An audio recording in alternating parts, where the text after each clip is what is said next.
Here we are testing some more sharpness of some knives that just came in. A little bit of a caveat here. The Valkyrie Vosteed guy here and the Artisan Cutlery guy here, both brand new.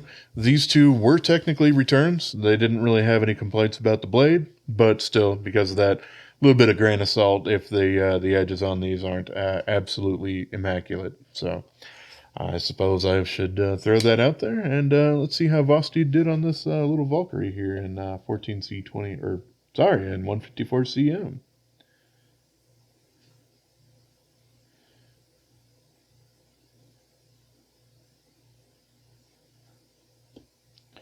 .215, which is a pretty darn good edge. Yeah, it is. It is grabbing some fingerprints, so that definitely feels nice and sharp. Quite nice. All right, next up, I have the Kizer Original XL.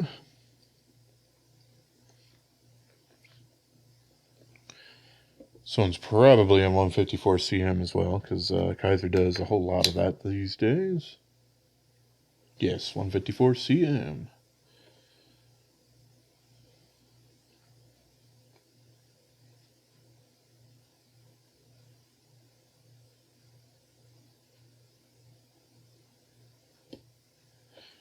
There's 250 on that. Not too bad. Yeah, I don't really see any wear or anything going on the blade, so I could be pretty confident that that ends up working out to be kind of out of the box sharpness. Of course, these numbers do vary quite a bit. It's not an exact science of sharpening in the factory. Most of them are kind of done by hand, so there you go. All right, we got the Finch Reciprocity, 154CM as well on this deal. They've done a lot more with 14C28N in the past.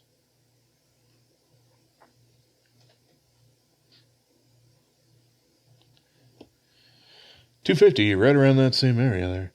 Interesting that this and this got the same same score going on that, since they were both kind of returns to White Mountain knives, but mostly a coincidence. I couldn't really imagine it being anything else. All right, and then last but not least, we got the Artisan Cutlery. I still want to say this is the Sirius. If I'm wrong, I will have had kind of text up top correcting myself. So there we go. But this guy's an S35VN. Oh, actually, now that I think about it, I will have to go ahead and cut that. Since I put the blade up against it, I didn't reset that, so I don't want to have an inaccurate reading.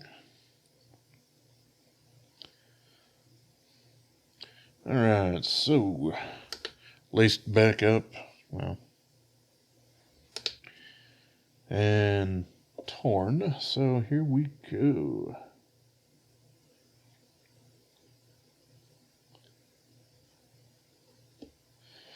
.260, right around there. That's actually pretty good. A lot of companies, especially Chinese companies, more than others, if they are using like S35VN, I do see them end up kind of skimping on the amount of time to refine the edge on these guys a little bit. So they end up being quite a bit duller than they would otherwise. Of course, quite a few other companies that'll use it, like Six Leaf and stuff like that. But even some higher end companies, like I've said, with Artisan Cutlery or Boker and stuff like that, with their Boker Plus line. Some of these harder powder metallurgy steels, they generally skimp on the amount of time to refine the edges. But it seems like they did a pretty good job going on with this one here. Hooray! I don't really have a whole lot extra to add, and my voice is still really, really hoarse from recording a whole bunch of year in review videos for TwoSun that I did just a little bit ago. So I'm going to go ahead and get out of here and quit talking your ear off and try to repair my voice a little bit. So as always, appreciate y'all for watching, and have yourself a wonderful rest of your day, yo. And subscribe. Super quick here, since I ended up getting this this new Tacray sort of knife in with VG10 blade steel. Figured I would go ahead and test the sharpness along with everything else. It's got a tall blade. Ooh. All right, I did that a little quick, so I kind of want to do that again. It interfaced with the cutting material a little bit faster than I thought it was going to, but still, 175, that's a damn good number. If it's anywhere near accurate to when I actually do the same application that I would for other knives. So let's go ahead and try that.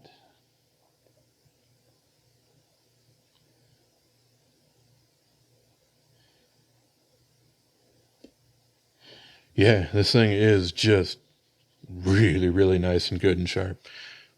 Which does kind of make sense, at least. VG10, or V Gold 10, is pretty darn easy to get a nice keen edge on, which is why so much kitchen cutlery ends up using it these days, especially on the Asian side. Pretty easy to refine an edge on them and get a nice keen edge, which they absolutely did and knocked out of the park. So, all right, well, there we go. As always, appreciate y'all for watching, and have yourself a wonderful rest of your day, yo. Subscribe, please. All right, well, it's time to sharpness test these knives that I got in here from White Mountain Knives. What I can say as a caveat for this, I've said it before in the past, essentially all of these knives, except for the possibility of the Cormorant XL, were technically returned. So if they do have an inexorably high number rated on these things, not really important or really relevant towards the company and how well they actually sharpen the knives, might have something more to do with the person who had the knife before they returned it. As the White Mountain Knives return policy is a little bit lenient. Like you can actually use the darn things and return them under quite a few different circumstances. So like this one, it's got that notch in the blade there. Obviously, that's not the place where I'm going to test the sharpness. But let's see how the rest of it is.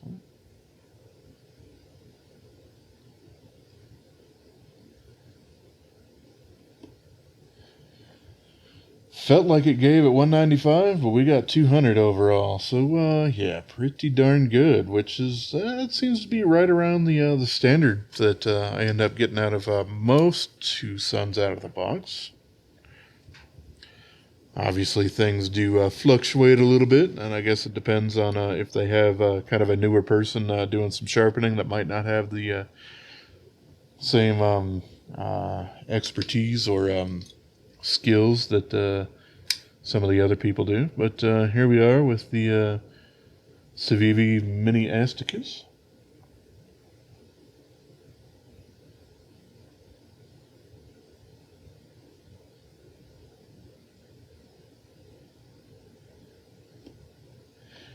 $235, pretty darn good. Yeah, I really do like a nice thin hollow grind, which is great because 3 of the 4 knives that I got today have that. So here we go. Let's lace this guy up and see how that Cormorant XL is doing. I can say their 3V steel is pretty easy to sharpen. I'm not saying that it's soft. I'm just saying that it takes a little bit less time and effort than I initially assumed that it was going to be. Especially after I sharpened my first CPM 4V from them, the Feist, and that took me like forever and a day. So these are a little bit easier to deal with.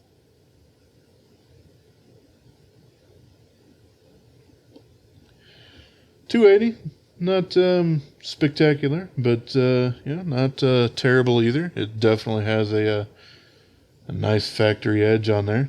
Not grabbing my my fingerprints nearly as much as some of the little bit more sharper knives out there, but there you go.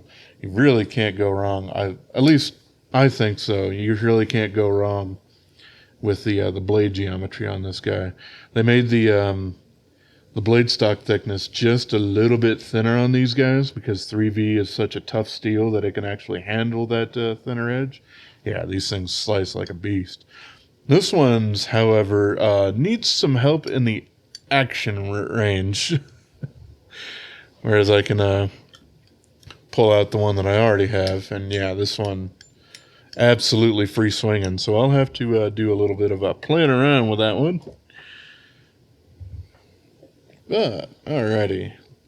Last but not least, we have the standard Cormorant and M390. It is strange. Kizer does a lot more work, it seems, with 20 CV than they do with M390. Yet the couple of knives that I do have from them in the really high-end steel have been M390, like this one and the Grazioso Kizer Friday Club. That's also an M390. Not sure really what makes the distinction there, since they're the same steel and they're being made in the same factory. But well, whatever. All right, what do we have going? Oh, I need to. Well, for one, I already put that in there, so I will go ahead and relace that because I forgot to reset that, and I don't want to skew any results.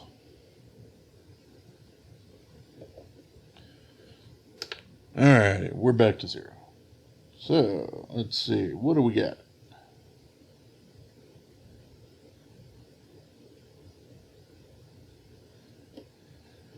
$310. All right, yeah, I can see that. If I do remember correctly, maybe I'm way off on that. Also, this Grazioso in the M390 also really wasn't supremely low in its cut test right out of the box there. So yeah, this was fun. Definitely a good set of knives. I did own, at least a couple of them already in the past. That's all right. All right, as always, I appreciate y'all for watching. Have yourself a wonderful rest of your day, yo. And subscribe, please. Please. All right, we got some sharpness testing to take care of here for the knives that I just recently opened up in the video from earlier today. In this little chunk here, I got the Kizer Mini Harpoon. This, since I had to look it up, it's called the Tantrum. I don't necessarily know if that's going to be the name of this particular blade or the name of the company who ended up making it. But yeah, it had 3 variants. This is the Jade or Natural G10. There was also a black micarta version with a blacked blade and a burlap micarta version with a Damascus blade. No one got their choice. It was just kind of thrown in the boxes randomly, but I guess it is a newer company that's coming out. Then we got the QSP Hedgehog. We got the Kizer Genie or G. I'm kind of a little bit confused by that. And the Miguron Pelora to finish it out. But all right, here we go. This guy, nice 10V steel on this thing, which I've had on a sheepdog already, which is fairly comparable to K390 if you're familiar with that steel. It's a little bit less well known, and I think K390 might have been a little bit more of a variant of it. But there you go. It's a nice powder metallurgy steel.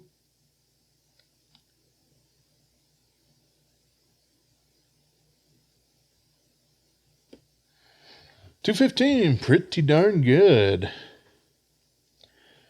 Yeah, interesting to have a powder coat on a blade rather than kind of a DLC finish, or just PVC of some sort. But still, pretty darn good edge going on there. Let's go ahead and check out that Tantrum next.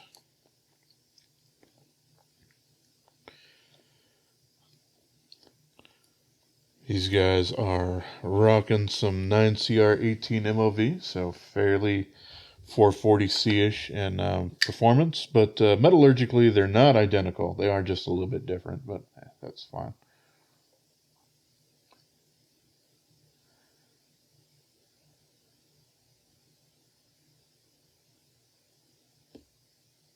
$200, all right. Yeah, whoever ended up doing the sharpening job on that did a pretty darn good job. It's feeling nice. Good to see.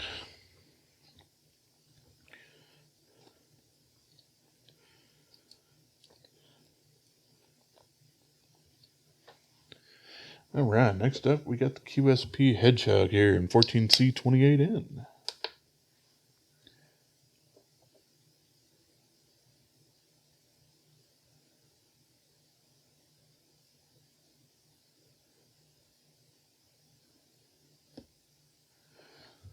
$255, still not all that bad. Definitely feels sharp, and yeah, this is a really nice thin blade due to the hollow grind going on here. But I could definitely refine that edge, but I might also end up making this end over here look a little funny due to the fact that it has a sharpening choil, but it ends long before the plunge guide is finished, so it's kind of just a moot point, but somebody at least thought a little bit ahead about it.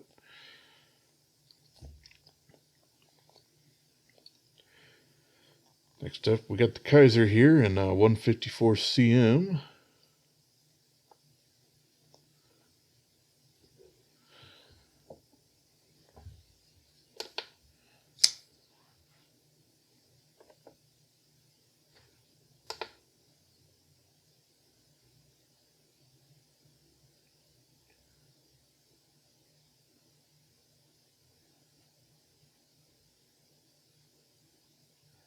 The anticipation. 335, not fantastic. It still feels like a pretty darn good edge there. And I don't really have a burr or anything going on there, but I can certainly refine that quite a bit more. Does feel to be a little bit more sharp down by the bottom here than kind of up in the top to middle range there, but still something easily fixed. And last but not least, we have the Miguron Pelora here. This one's also in 14C28N, like the Hedgehog that I tested earlier here.